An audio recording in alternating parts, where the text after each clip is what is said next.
नमस्कार विद्यार्थी मित्रांनो, आजची परिस्थिती आपण सर्वांनी पाहिलेली आहे. आपण सर्वजण घरी सुरक्षित आहोत आणि काळजी घेत आहोत.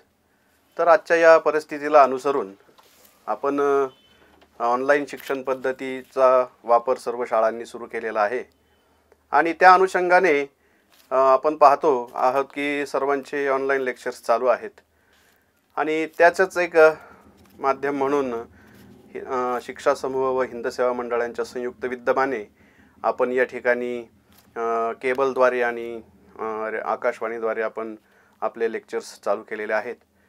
तर ते सर्वांना त्याचा लाभ घेतावा हाच त्याच्या पाठीमागचा उद्देश. मी दीपक शिरसाट आज आपल्याला इयत्ता 8वी मराठी बालभारती या विषयाचं मी व्याख्यान घेणार आहे. तर या अनुषंगाने आपण आजचा धडा सुरू करूया. मी दीपक शिरसाट, सीताराम सारडा विद्यालय या शाळेमध्ये मी एक उपशिक्षक आहे. तर आपण धड्यास सुरू करूया. आज आपण दुसरा धडा जो आहे तो मराठीचा तो घेणार आहोत.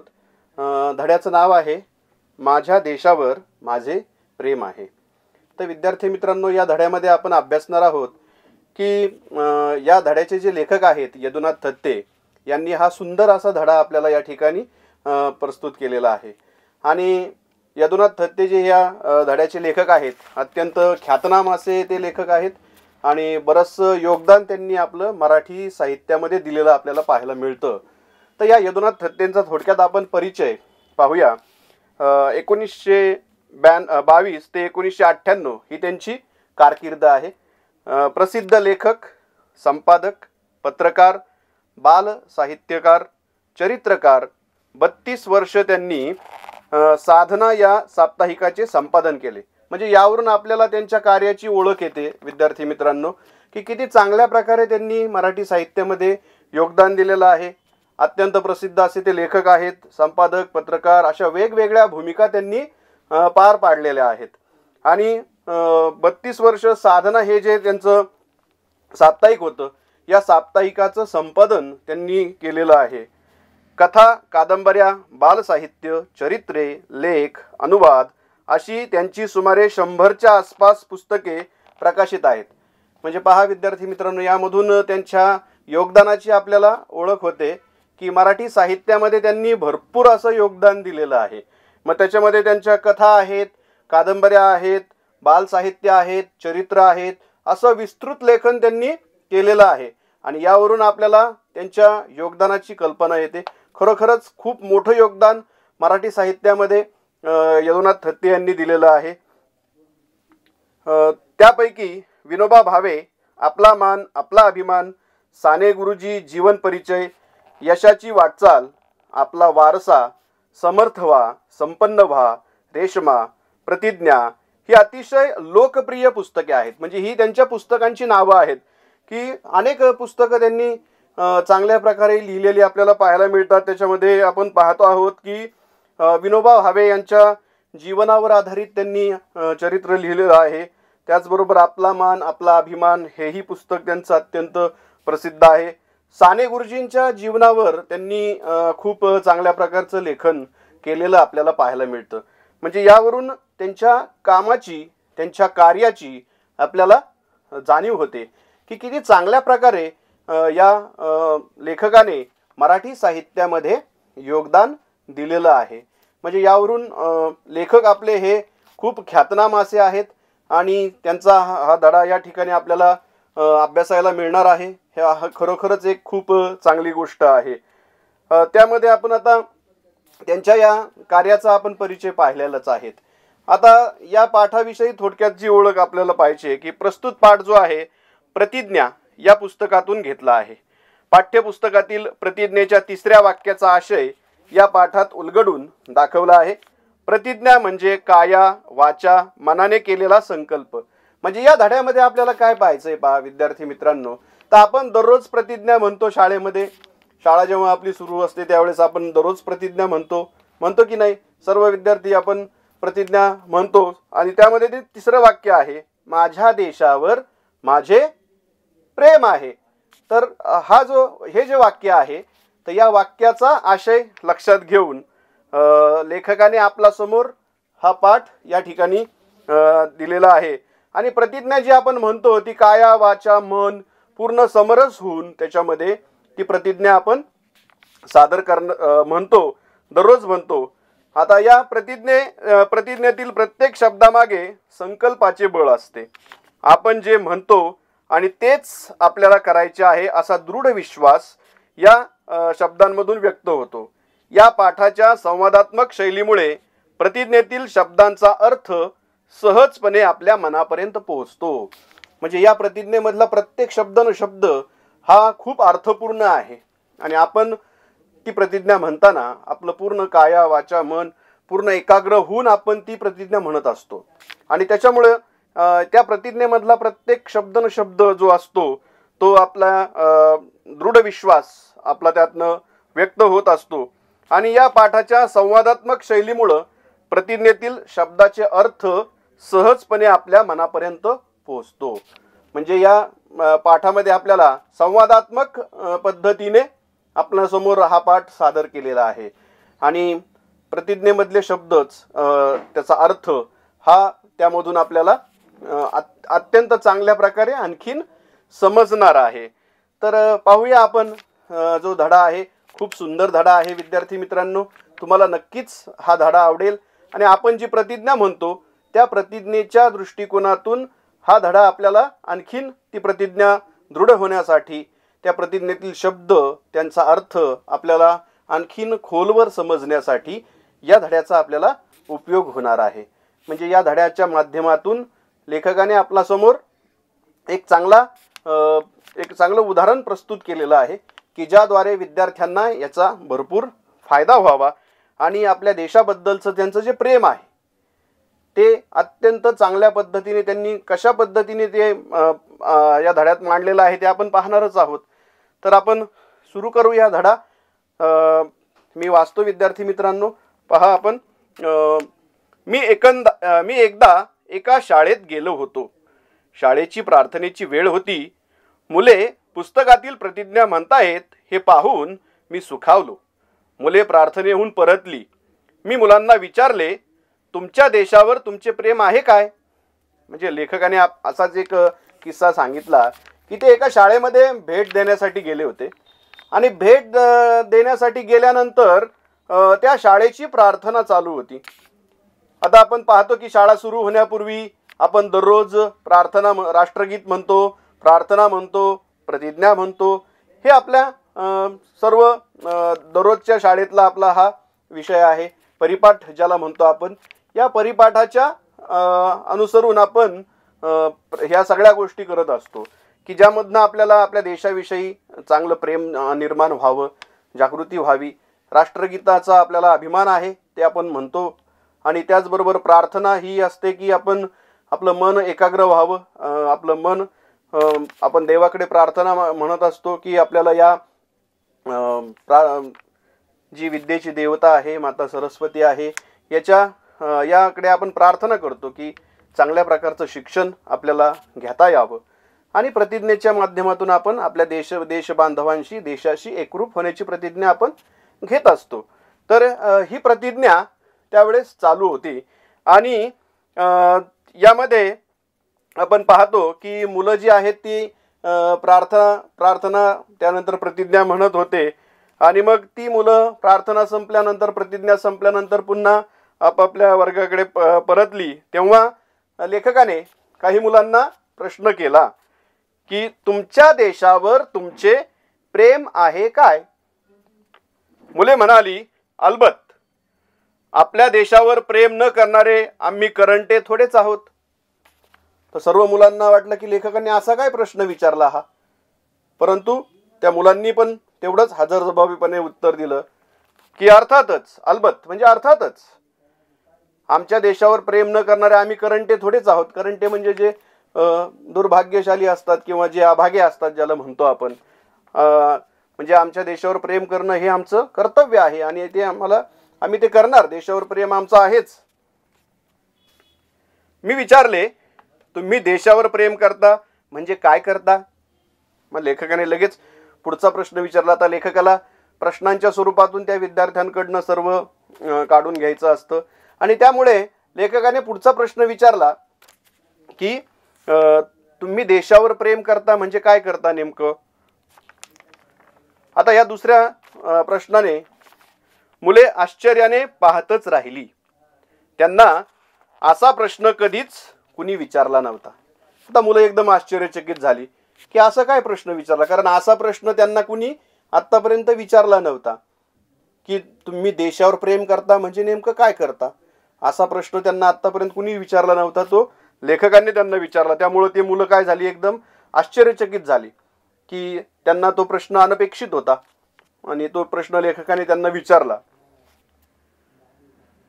तुमची आई तुमच्यावर प्रेम करते. मग आता त्यांचं उत्तर काही लेखकाला मिळेना त्यांच्याकडनं. त्यामुळे लेखकाला थोडंसं वाटलं की साहजिकच मुलं विचार करतायत, म्हणून त्यांनी लगेच पुढचा प्रश्न त्यांना विचारला की तुमची आई तुमच्यावर प्रेम करते? हो हो करते तर, मुलांनी उत्तर दिलं. प्रेम करते म्हणजे काय करते? म्हणजे लेखक प्रश्नांच्या स्वरूपात संवाद साधत होते मुलांशी, आणि म्हणून त्यांनी पुढचा प्रश्न लगेच पुन्हा विचारला की तुमची आई तुमच्यावर प्रेम करते म्हणजे काय करते? मग आता मुलांनी उत्तर दिलं, आमचे पालन पोषण करते, आम्हाला वाढवते. आणि मुलांनी सांगितलं मग उत्तर. मुलंही चुणचुणीत होती तुमच्यासारखीच, आणि त्या मुलांनीही लगेच उत्तर दिलं हजरजबाबीप्रमाणे की आई प्रेम करते याचा अर्थ आमचं पालन पोषण करते, आम्हाला वाढवते, आम्हाला काय हवं काय नको ह्या सर्व गोष्टी पाहते, त्याचबरोबर आमच्यावरती चांगले संस्कार करते. ह्या सगळ्या गोष्टी ज्या आहेत, म्हणजे आई जी काळजी घेते तिच्या पद्धतीने, ते आईची काळजी घेणं, मुलांची देखभाल करणं, त्यांचं पालनपोषण करणं, त्यांना चांगल्या सवयी लावणं, त्यांना काय हवं काय नको ते पाहणं, ह्या सगळ्या गोष्टींमधनं आई आपलं प्रेम व्यक्त करते असं मुलांनी त्या ठिकाणी त्यांना सांगितलं. मग देशावर प्रेम करायचे तर तुम्ही काय कराल? पुन्हा पुढचा प्रश्न लेखकाने मुलांना विचारला की मग आता आईचं तुम्ही सांगितलं बरोबर. लेखकाने त्या आईचं उदाहरण घेऊन विद्यार्थ्यांना त्या प्रश्नाकडे पुन्हा वळवलं की मग देशावर प्रेम करायचे तर तुम्ही काय कराल? आणि मग पुढचा हा प्रश्न विचारल्यानंतर मुलांनी सांगितलं, देशाचे पालन पोषण करू, गौरव वाढवू. आणि मग मुलांनी पुन्हा उत्तर दिलं, जसं आता आईचं उदाहरणावरनं त्यांची तयारी लेखकाने करून घेतलेली होती त्याप्रमाणे पुढचं उत्तर मुलांनी दिलं की देशावर प्रेम करायचं म्हणजे आम्ही देशाचं पालन पोषण करू, देशाचा गौरव वाढवू, देशाचा नावलौकिक वाढू, देशासाठी चांगलं काम करू. हे सगळे उत्तर मुलांनी त्या ठिकाणी दिले की ज्यामधून देशाबद्दलचं त्यांचं प्रेम व्यक्त होईल असं. पण देश म्हणजे काय? आता लेखकाने ठरवलंच होतं या विद्यार्थ्यांकडनं आपण सगळ्या प्रकारे प्रश्नांच्या स्वरूपात जर आपण त्यांच्याशी संवाद साधला तर तो जास्त परिणामकारक होईल, आणि म्हणून लेखकाने पुढचा प्रश्न मुलांना विचारला, पण देश म्हणजे काय? देश म्हणजे देशातील सर्व लोक. मुलांनीही उत्तर दिलं की देश म्हणजेच देशातील सर्व लोक आले. मग या देशामध्ये राहणारे सर्व लोक, हे सर्व लोक मिळून देश बनला आहे असं त्या मुलांनी त्या ठिकाणी उत्तर सांगितलं. देशावर प्रेम करणे एक वेळ सोपे, पण देश बांधवांवर करणे अवघड, होय ना? पुन्हा मग लेखकाने त्यावर आधारित पुढचा प्रश्न की तुम्ही सांगितलं की देश म्हणजे कोण, तर या देशातील सर्व लोक. आणि मग देश बांधवांवर प्रेम करणं, आपण जसं प्रतिज्ञेमध्ये म्हणतो की सर्व भारतीय हे माझे बंधू भगिनी आहेत, आणि मग देश बांधवांवरती प्रेम करणं अवघड आहे की नाही असा पुढचा प्रश्न त्यांनी विचारला. हो खरे आहे. भारतावर प्रेम म्हणजे भारतभूमीवर प्रेम आणि भूमिपुत्रांवरही प्रेम. मग लेखकाने त्या प्रश्नाला अनुसरूनच विद्यार्थ्यांना सांगण्याचा प्रयत्न केला की भारतावर प्रेम करणं म्हणजे काय नेमकं, तर भारत भूमीवर आपण प्रेम करतो, आणि त्याचबरोबर या भारतामध्ये राहणारे जे आपले देशबांधव आहेत, जे भूमिपुत्र आहेत, या भारतामध्ये राहणारे जे आपले बंधू भगिनी आहेत, या भारतभूमीच्या पुत्रांवरती प्रेम करणं. आपल्याकडे काही लोक नुसते भूमीवर प्रेम करतात आणि काही लोक नुसते भूमिपुत्रांवर प्रेम करतात. मग लेखकाने फरक सांगितला यामधला की आपल्यामध्ये आपण पाहतो भारतामध्ये अनेक सर्व आपण नागरिक राहतो.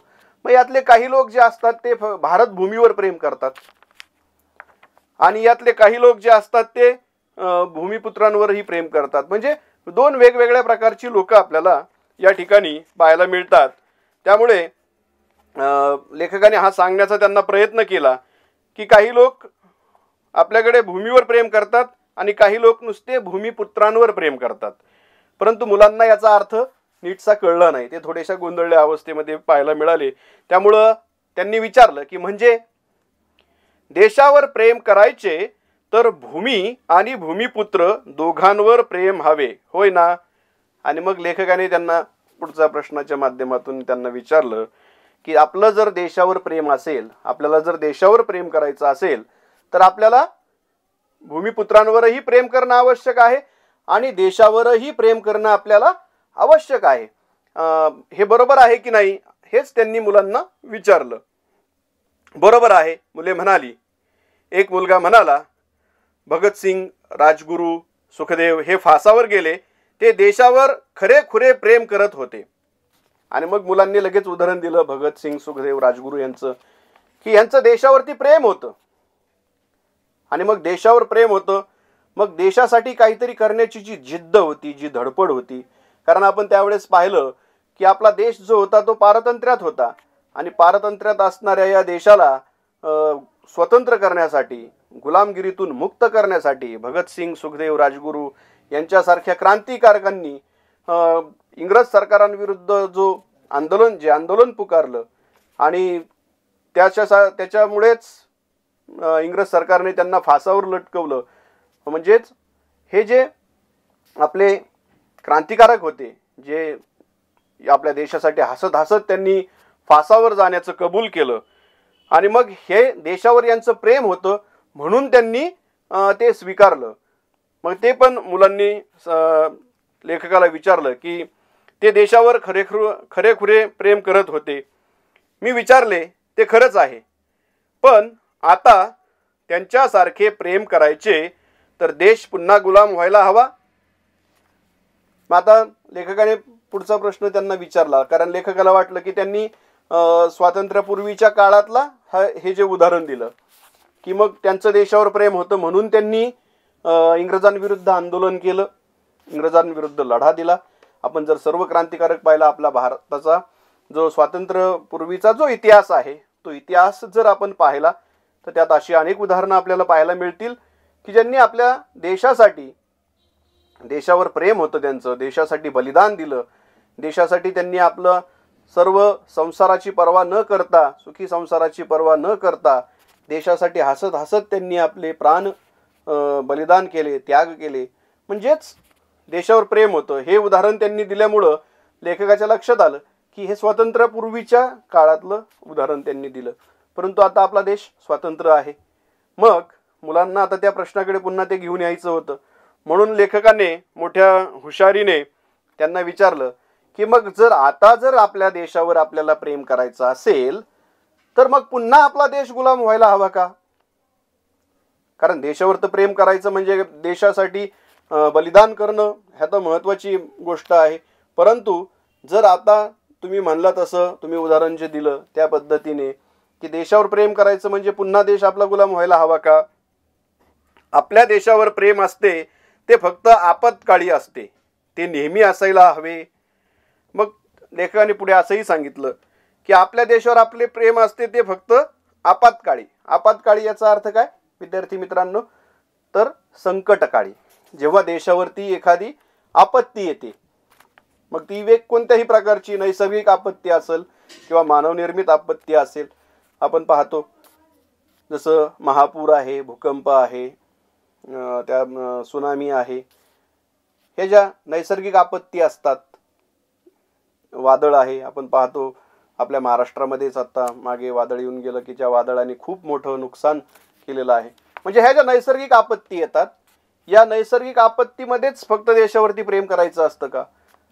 त्या आपत्तीच्या काळी तर देशाबद्दल आपल्याला अभिमान असणं आवश्यक आहे, देश बांधवांबद्दल आपल्याला कळकळ असणे आवश्यक आहे.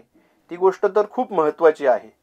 परंतु इतर वेळेस आपण आपल्या देशावरती प्रेम करायचं नाही का? मग आपल्या देशावरती आपलं प्रेम आपण करणार नाहीत का? म्हणजे ह्या सगळ्या गोष्टी त्या दृष्टिकोनातून महत्त्वाच्या असतात की आपल्या देशावरती आपल्याला प्रेम करायचंय, मग देशप्रेम आपलं महत्त्वाचं आहे, मग ते फक्त संकटाच्या काळीच उपयोगी पडतं का? तर हा प्रश्न लेखकांनी त्या मुलांना विचारला की ते नेहमी नेहमी असायला हवे की नाही, का फक्त ठराविक वेळीच मी देशावर प्रेम करल ह्या आणि ठराविक वेळी मी करणार नाही, असं व्हायला नकोय. म्हणून लेखकाने तो प्रश्न मुलांना विचारला की नेहमी असायला हवे की नाही प्रेम आपल्या देशावरती. एक मुलगा म्हणाला, नेहमीच करायला हवे. आपल्याला प्रेम दाखवायला संधी मिळावी म्हणून संकटांना आमंत्रण थोडीच द्यायचे. आणि मग त्यातल्याच एका चुणचुणीत मुलाने सांगितलं की नेहमीच आपल्या देशावरती आपलं प्रेम असायला हवं. मग आपल्याला प्रेम दाखवायची संधी हवी आहे म्हणून आपण संकटांना थोडी आमंत्रण देणार आहोत. आपत्काळाची आपण थोडी वाट पाहत बसणार आहोत की देशावर संकट येईल आणि मग त्या देशावर आलेल्या संकटामध्ये मी देशासाठी काहीतरी करल, देशबांधवांसाठी काहीतरी करल आणि त्यातनं देशावरचं प्रेम मी सिद्ध करल. मग त्याची वाट पाहत बसायची का? संकटांना आपण आमंत्रण थोडीच द्यायचं आहे. हे एका मुलाने अत्यंत चांगल्या पद्धतीने सांगितलं. एकदा पंडित जवाहरलाल नेहरू निवडणुकीच्या दौऱ्यावर होते. लोकांनी त्यांची गाडी अडवली आणि भारत माता की जय असा गगनभेदी घोष त्यांनी केला. मग आता एक उदाहरण त्या ठिकाणी लेखकांनी आपल्याला दिलं की पंडित नेहरू जे होते, पंडित जवाहरलाल नेहरू आपल्या भारताचे पहिले प्रधानमंत्री, ते निवडणुकीच्या दौऱ्यावर होते आणि अशाच एका गावामधनं त्यांची गाडी जात असताना काही लोकांनी त्यांची गाडी अडवली आणि मोठ्याने भारत माता की जय असा जयघोष त्यांनी त्या ठिकाणी दिला. गगनभेदी घोष असा दिला त्यांनी. पंडित नेहरू खाली उतरले आणि भारत माता की जय म्हणजे काय ते विचारू लागले. आणि मग पंडित नेहरूंनी सुद्धा गाडीच्या खाली उतरून त्या लोकांना विचारलं की भारत माता की जय म्हणजे काय, हे तुम्ही सांगू शकाल का? चर्चा करत करत भारत माता म्हणजे भारतातले सर्व लोक ही गोष्ट त्यांनी लोकांना समजवली.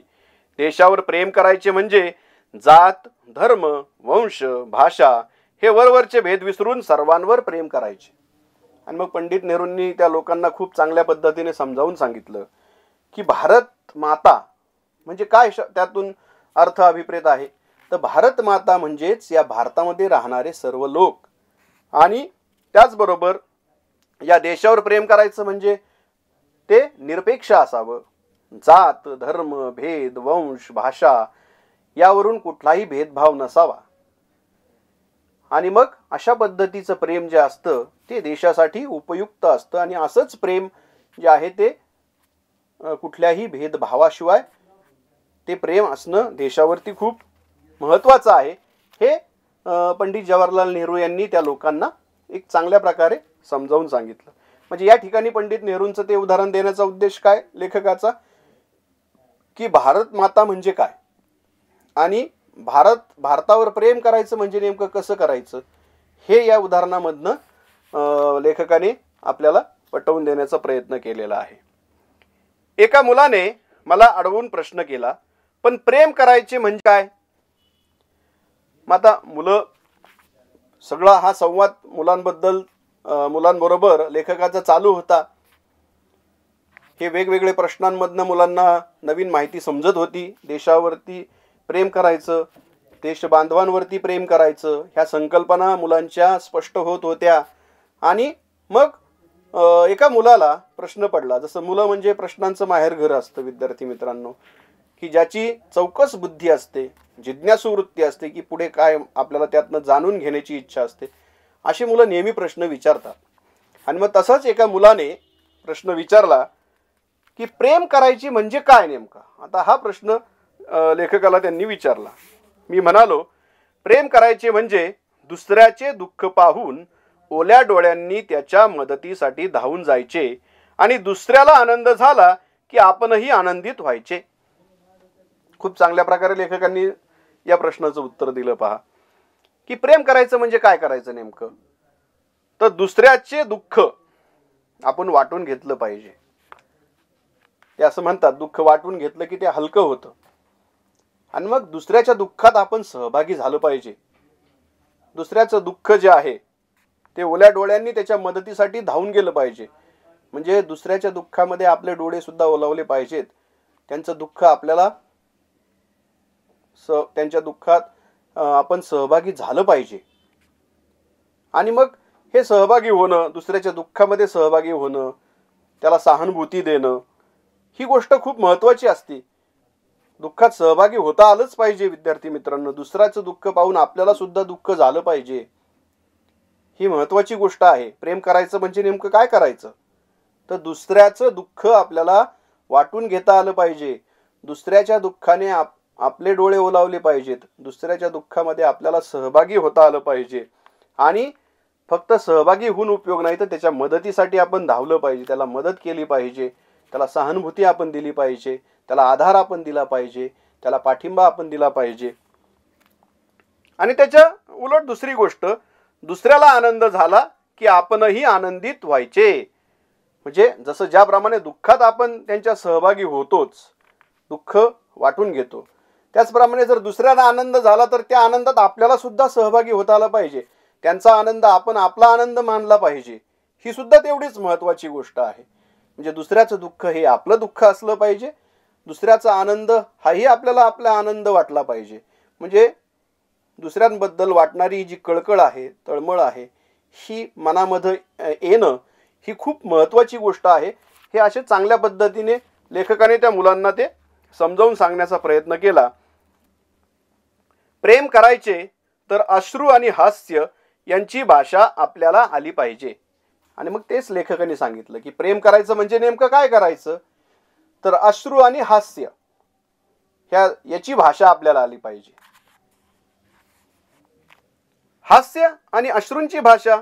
आता त्यामुळे मुलांचा गोंधळ झाला की आता ही कोणती भाषा आहे बा? आता आपण तर मातृभाषा बोलतो, राष्ट्रभाषा बोलतो, किंवा आणखीन इंग्रजी भाषा आहे ती बोलतो आपण. मग ही कोणती भाषा आली? अश्रू आणि हास्य यांची भाषा. मुलांच्या मनात थोडासा गोंधळ निर्माण झाला. आणि मग म्हणून मुलांना प्रश्न पडला की हास्य आणि अश्रूंची भाषा म्हणजे नेमकी कोणती भाषा? आता हास्य आणि अश्रू यांची भाषा ही जागतिक भाषा आहे. महात्मा गांधीजी काय म्हणाले होते माहित आहे? ते म्हणाले होते, प्रेम निष्क्रिय असूच शकत नाही, प्रेम सक्रिय पाहिजे, तसे सुबुद्धही हवे. आणि मग याचं उत्तर देताना लेखकाने सांगितलं की हास्य आणि अश्रू ही जी भाषा आहे ही जागतिक भाषा आहे. की आपण जसं पाहिलं की हास्य म्हणजे आनंदाचं प्रतीक आहे, अश्रू हे दुःखाचं प्रतीक आहे, की ज्यामध्ये लोकांच्या दुःखात आनंदात आपल्याला सहभागी होता आलं पाहिजे. त्याचबरोबर त्यांनी महात्मा गांधीजींचं उदाहरण दिलं लेखकांनी, की महात्मा गांधीजी काय म्हणाले होते माहिती यावेळी? की जे प्रेम जे असतं ते प्रेम कधीच निष्क्रिय असू शकत नाही. प्रेम कधीही निष्क्रिय असू शकत नाही. त्याचबरोबर ते प्रेम जे आहे ते सुबुद्धही हवे. म्हणजे गांधीजींनी प्रेम कसं असायला हवं हे या ठिकाणी सांगितलेलं आहे. म्हणजे प्रेम आपलं जे आहे ते निष्क्रिय असू शकत नाही. त्याचबरोबर प्रेम हे सक्रिय पाहिजे आणि त्याचबरोबर ते सुबुद्धही हवे. म्हणजे प्रेम जे आहे असं सक्रिय असलं पाहिजे, ज्याच्यामध्ये आपल्याला सहभागी होता आलं पाहिजे. लोकांच्या आनंदात दुःखात सहभागी होणं. सक्रिय असणं म्हणजे काय? तर आपल्याला त्याच्यामध्ये सहभागी होता आलं पाहिजे. आपल्या मनामध्ये त्या भावना यायला पाहिजेत की ज्या पद्धतीने आपल्याला ती गोष्ट व्यवस्थितरित्या लोकांच्या आनंदात दुःखात सहभागी होता येतं. त्याचप्रमाणे ते सुबुद्धही हवे. म्हणजे आपण काय करत आहोत ह्याची जाणीव आपल्याला असणं खूप महत्त्वाची आहे. की आपण जे कार्य करतो ते जाणीवपूर्वक व्यवस्थित चांगल्या प्रकारे करता यायला पाहिजे. ते सुबुद्धही हवे. पण शांततेच्या काळात देशावर प्रेम करायचे म्हणजे काय? शांततेच्या काळात प्रेम करण्याचे कितीतरी मार्ग आहेत. आता पुढचा प्रश्न म्हणजे काय? तर शांततेच्या काळामध्ये आपण पाहिलं की आपत्काळीच्या वेळेस, इतर वेळेस देशावर संकट असताना लोक देशाबद्दल आपलं प्रेम दाखवतातच निश्चितच. परंतु शांततेच्या काळामध्ये देशावर प्रेम करायचे म्हणजे काय करायचं? तर शांततेच्या काळात प्रेम करण्याचे कितीतरी मार्ग आहेत. देशाच्या नवनिर्माणासाठी रचनात्मक काम करणे म्हणजे देशावर प्रेम करणे. हातात झाडू घेऊन गावाची शास्त्रीय पद्धतीने साफसफाई करणे म्हणजे देखील देशावर प्रेम करणेच होय. म्हणजे लेखकाने खूप चांगल्या पद्धतीने या ठिकाणी सांगितलं की देशाच्या नवनिर्माणासाठी रचनात्मक काम करणं. म्हणजे देश आपला जो आहे, जेव्हा शांततेच्या काळामध्ये आपण पाहतो की लोकांना समजत नाही की देशावर आपलं प्रेम व्यक्त कसं करायचं, तर शांततेच्या काळामध्ये रचनात्मक काम करणं. रचनात्मक काम करणं म्हणजे काय, तर नवनिर्माणासाठी, देशाच्या प्रगतीसाठी, देशाच्या विकासासाठी आपल्याला जे जे काही करता येईल ते आपल्याला करता आलं पाहिजे, की ज्यामुळे देशाची प्रगती होईल, देशाची उन्नती होईल, देशाचा विकास होईल. ह्या सगळ्या गोष्टी ज्या आहेत त्या होतील, असं कुठलंही एक चांगलं काम आपण करणं. त्याचबरोबर हातात झाडू घेऊन गावाची शास्त्रीय पद्धतीने साफसफाई करणं. शांततेच्या काळामध्ये आपण हेही करू शकतो की आपण पाहतो की आपला बराचसा भारत हा खेड्यामध्ये आहे, गावामध्ये आहे, आणि मग या गावांची साफसफाई करता यायला पाहिजे आपल्याला. जसं आपण पाहिलं, महात्मा गांधीजींनी ग्रामसफाईचं अभियान राबवलं, संत गाडगेबाबांनी ग्रामसफाईचं अभियान राबवलं. त्याप्रमाणे आपल्याला सुद्धा त्यांच्यापासून प्रेरणा घेऊन एखाद्या गावाची सफाई करण्यामध्ये काय हरकत आहे, हे लेखकाने विद्यार्थ्यांना सांगितलं की हे काम करणं, देशावर आपलं प्रेम आपल्याला दाखवायचं आहे. मग ते रचनात्मक काम करणं, देशाच्या प्रगतीसाठी, देशाच्या विकासासाठी काम करणं, किंवा देशाच्या एखाद्या गावामध्ये जाऊन ग्रामसफाई करणं, शास्त्रीय पद्धतीने हातात झाडू घेऊन स्वतः त्याच्यामध्ये सहभागी होऊन आपण ते कार्य करू शकतो. कोणतेही काम करताना आपल्या मनात असा विचार आला पाहिजे की माझ्या या वागण्याचा परिणाम देशावर आणि देशवासियांवर काय होईल. आपल्या पोटापलीकडे पाहायला शिकल्याखेरीज माझ्या देशावर माझे प्रेम आहे असं आपल्याला म्हणता येणार नाही. म्हणजे हेही तेवढंच महत्त्वाचं आहे की आपण जे वागतो आहोत, आपली जी वर्तणूक आहे, आपण जे काम करतो, याचा देशावरती काय परिणाम होईल याचा विचार आपण पहिल्यांदा केला पाहिजे, की तो चांगला परिणाम झाला पाहिजे. चांगला परिणाम होईल असंच आपण काहीतरी काम केलं पाहिजे, की ज्यामुळे आपल्या देशावरती त्याचा चांगला परिणाम होईल, देशाच्या प्रगतीसाठी त्याची मदत होईल, देशाच्या विकासासाठी त्याची मदत होईल. म्हणून ह्या सगळ्या गोष्टी तेवढ्याच महत्त्वाच्या आहेत विद्यार्थी मित्रांनो, की आपल्याला त्या आपण जे वागत आहोत किंवा आपलं जे वागणं आहे, आपण जे काम करत आहोत, त्या कामाचा देशावर कसा परिणाम होईल याचा विचार केला पाहिजे. त्याचबरोबर आणखीन एक गोष्ट जी सांगितली, पोटापलीकडे पाहायला शिकल्याखेरीज माझ्या देशावर माझे प्रेम आहे असं आपल्याला म्हणता येणार नाही. पोटापलीकडे याचा अर्थ स्वतःपुरता विचार नाही करायचा विद्यार्थी मित्रांनो, स्वार्थीपणा नकोय. तर आपण दुसऱ्याचा विचार करणं, देशाचा विचार करणं, हे त्याच्यामधनं हा अर्थ त्याच्यामधनं अभिप्रेत आहे, की आपल्या स्वतःच्या पलीकडे जाऊन आपण दुसऱ्यांचा विचार करून कार्य केलं तर आपल्या देशावर आपलं प्रेम आहे असं आपल्याला म्हणता येईल. खरे म्हणजे कोणतीच गोष्ट लहान किंवा मोठी नसते. ज्या संदर्भात आम्ही ते काम करतो तो संदर्भच त्या गोष्टीला लहान किंवा मोठे बनवत असतो. स्वार्थी वृत्तीने केलेले मोठे काम लहान असते आणि निस्वार्थी वृत्तीने केलेले लहान कामही मोठे असते. म्हणजे हेही लेखकाने त्यातून त्यांना समजावून सांगण्याचा प्रयत्न केलेला आहे की कुठलंही काम हे लहान मोठं नसतं. कुठलंही काम हे लहान मोठं नसतं. तर ते स्वार्थी वृत्तीने जे कुठलंही मोठं काम जरी तुम्ही केलं असेल तर ते लहानच असतं, आणि निस्वार्थी वृत्तीने तुम्ही कुठलंही लहान काम जरी केलं तर ते खूप मोठं असतं. हा फरक विद्यार्थ्यांनी लक्षात घ्यावा असं या उद्देशाने लेखकाने त्या ठिकाणी त्यांना समजावून सांगण्याचा प्रयत्न केलेला आहे. आणि मग त्यानंतर त्यांनी संत कबीराचं उदाहरण दिलं. पहा, संत कबीरांचे नाव तुम्ही ऐकले आहेत ना? हो, ऐकले आहे ना. ते शेले विणायचे इतर विणकरांसारखेच, पण देशासाठी हे सनंग विणतो आहे अशा भावनेने विणायचे, आणि म्हणून ते अपूर्व असायचे. मग संत कबीरांच्या उदाहरणातनं त्यांनी मुलांना हे सांगण्याचा प्रयत्न केला की संत कबीर हे शेले विणायचे, ते विणकर होते, परंतु ते विणता विणता ते देशासाठी ते कार्य करत आहेत असं त्याचा उद्देश त्याच्या पाठीमागे असायचा. म्हणजे देशासाठी हे सर्व कार्य चालू आहे हा मूळ उद्देश त्यांचा त्या शेले विणण्यामध्ये असायचा. म्हणजे ह्यावरून आपल्या लक्षात येतं की ते जे काम करत होते ते देशासाठी करत होते, दुसऱ्यासाठी करत होते. मग हे सर्वांच्या लक्षात यायला पाहिजे, हे विद्यार्थ्यांना त्यांनी यातनं समजावून सांगितलं. आपण शिकतो आणि अध्यापक शिकवतात. परीक्षेत चांगले मार्क मिळावेत म्हणून शिकवलेले आणि मुले सज्ञान व्हावीत म्हणून शिकवलेले यात फरक असेल की नाही. मग त्यांनी शाळेतलंच उदाहरण दिलं की तुम्ही शाळेमध्ये शिकता, तुम्हाला अध्यापक तुमचे वेगवेगळ्या विषयाचे अध्यापक तुम्हाला शिकवतात. मग ते जे आहे ते लक्षात घ्या की परीक्षेत चांगले मार्क मिळावे म्हणून शिकवलेले आणि मुले सज्ञान व्हावीत म्हणून शिकवलेले यात फरक असेल की नाही. हो, फरक असायला हवा. हॉटेलात आपण खातो आणि घरी आईने बनवलेला पदार्थ आपण खातो, त्यात काही फरक आपल्याला जाणवतो. आईच्या प्रेमाची चव त्या पदार्थात मिसळलेली असते ना. मग पुढचा जो प्रश्न विचारला, आणखीन एक उदाहरण दिलं लेखकाने त्यांना पटवून देण्यासाठी की हॉटेलमध्ये आपणही खातो आणि आपण घरीही खातो, मग या दोन्ही खाण्यामध्ये काही फरक आहे की नाही. मग मुलांना कळलं हो की आपण जे घरी खातो त्यामध्ये आईचं प्रेम असतं, तो पदार्थ आईने मोठ्या प्रेमाने आपल्यासाठी बनवलेला असतो. तसं हॉटेलमधल्या खाण्यामध्ये ते प्रेम नसतं. म्हणजे हा फरक मुलांना त्या ठिकाणी लक्षात आला, कारण आईच्या प्रेमाची चव त्या पदार्थामध्ये मिसळलेली असते. अमुक वजनाचा हात अमुक गतीने पाठीवर धप धप करू लागला की आपल्याला जे जाणवेल ते आणि आईने पाठीवर शाबासकी दिली त्यात अंतर आहे की नाही. आणखीन एक उदाहरण लेखकाने या ठिकाणी दिलं मुलांना की अमुक वजनाचा हात पाठीवर जोरात धपधप धपधप पडणं आणि आईने प्रेमाने आपल्या पाठीवरून शाबासकीची थाप देणं यामध्ये फरक आहे की नाही. आईची शाबासकी ती आईची शाबासकी, यंत्राने तसे केल्याने ते समाधान कुठले. आणि मग मुलांनी सांगितलं की आईची शाबासकी ती आईची शाबासकी असते, की आईने दिलेली जी शाबासकीची थाप असते त्याच्यामध्ये प्रेम असतं, त्याच्यामध्ये माया असते आणि त्या मोठ्या मायेने मोठ्या प्रेमाने तिने ती शाबासकी दिलेली असते. तशी ही यंत्राप्रमाणे असणारी शाबासकी काही उपयोगाची नाही, त्यामध्ये समाधान कुठलं मिळणार आहे. हेच उत्तर मुलांनी त्या ठिकाणी दिलं.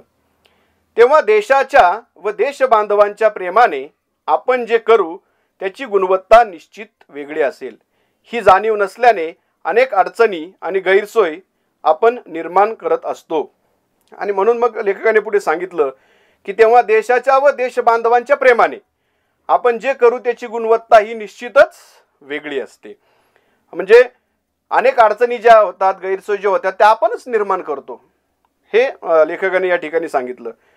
एसटीच्या रेल्वेच्या कामगाराला त्याचप्रमाणे प्रवाशालाही जर खरोखर आपल्या देशबांधवांबद्दल प्रेम असेल, आस्था असेल तर गाड्या घाण राहतील का.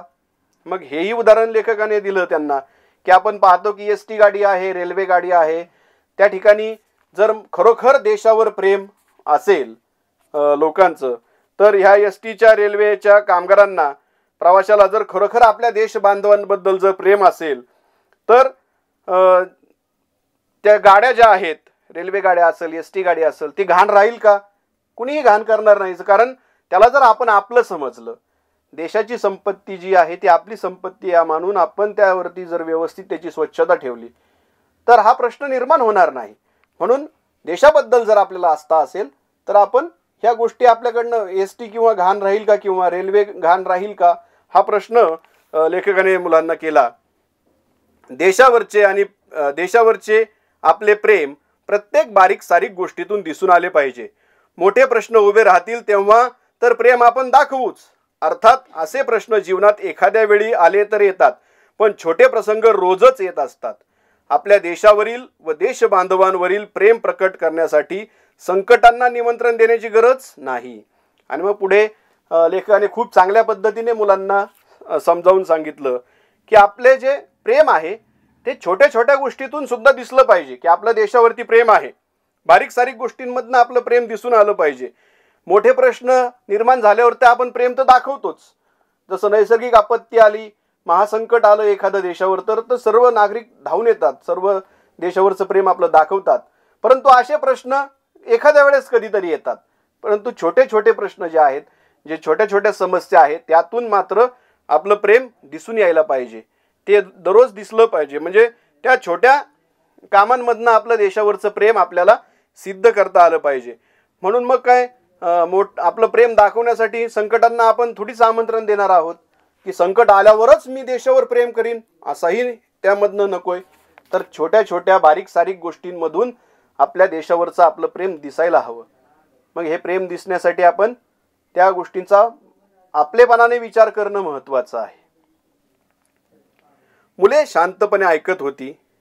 देशावर प्रेम म्हणजे देशबांधवांवर प्रेम. ज्यांना देशबांधवांवर प्रेम करता येत नाही त्यांचा देशावर प्रेम करण्याचा दावा फोल म्हणावा लागेल.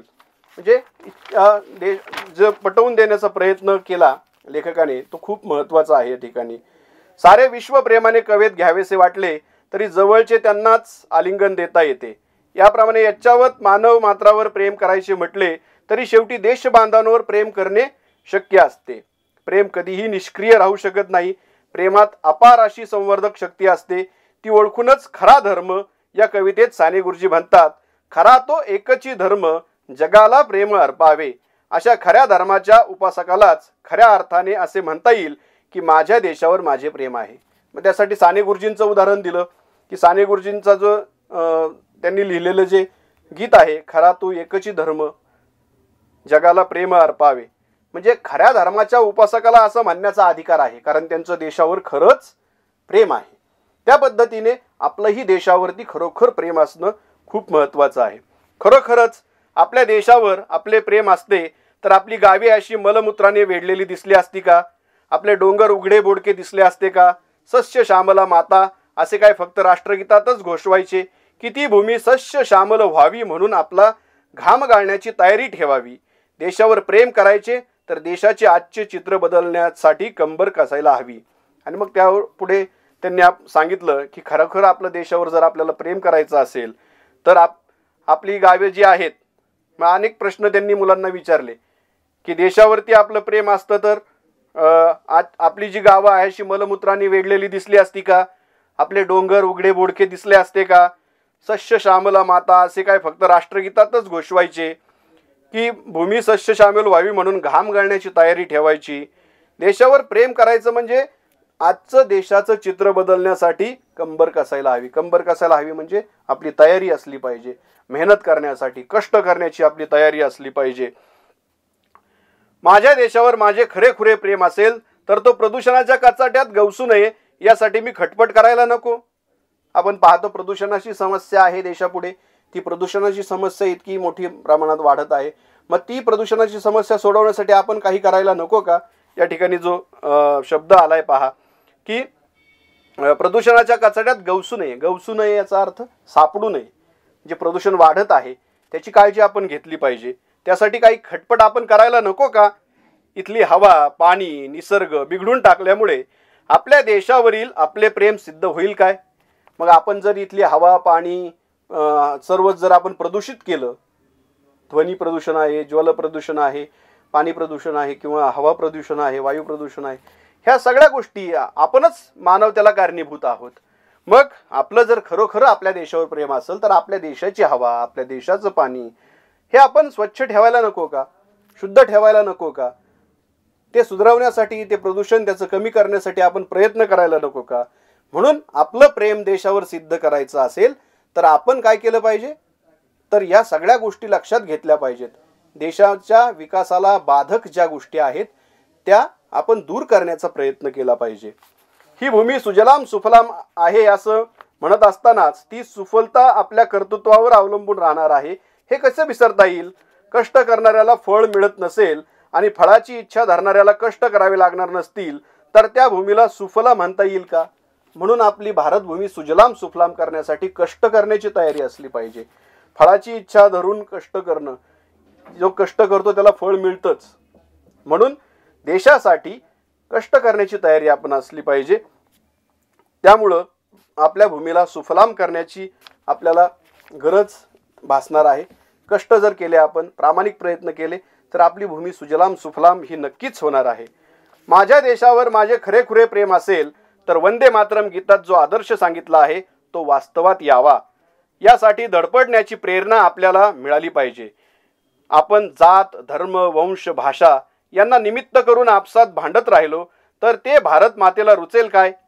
मग पुढे लेखकाने सांगितलं की देशावर जर आपलं खरोखर प्रेम असेल तर वंदे मातरम हे जे गीत आहे सुंदर गीत आहे, या गीतामध्ये जो आदर्श सांगितलेला आहे तो आदर्श वास्तवात येणं आवश्यक आहे.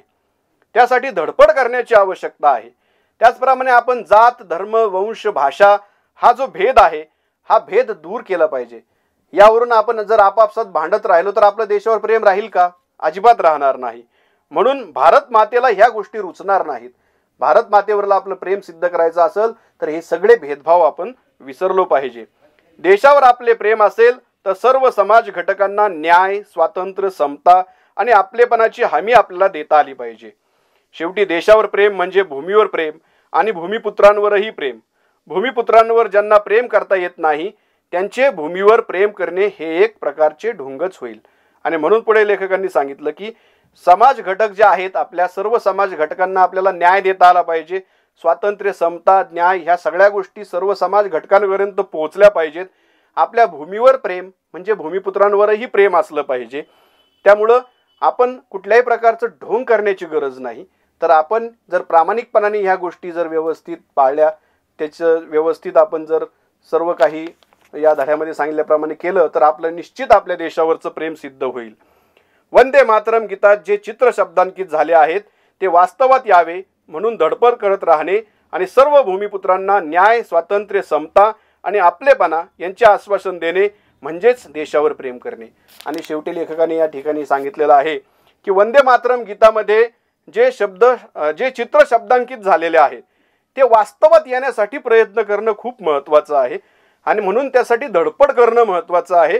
त्याचबरोबर भूमिपुत्र जे आपले आहेत त्यांना न्याय, स्वातंत्र्य, समता आणि आपलेपणा यांचे आश्वासन देणे म्हणजेच आपल्या देशावर प्रेम करणं आहे. तर विद्यार्थी मित्रांनो, आपण पाहिलं या धड्याच्या माध्यमातून लेखकाने खूप चांगल्या पद्धतीने भारत देशावर कसं प्रेम केलं पाहिजे, प्रेम म्हणजे नेमकं काय हे सिद्ध कसं झालं पाहिजे हे आपल्याला या धड्याच्या माध्यमातून लेखकाने खूप चांगल्या शब्दात या ठिकाणी आपल्याला सांगितलेलं आहे. तर विद्यार्थी मित्रांनो, नक्कीच तुम्हाला हा धडा आवडला असेल, समजला असेल. धन्यवाद.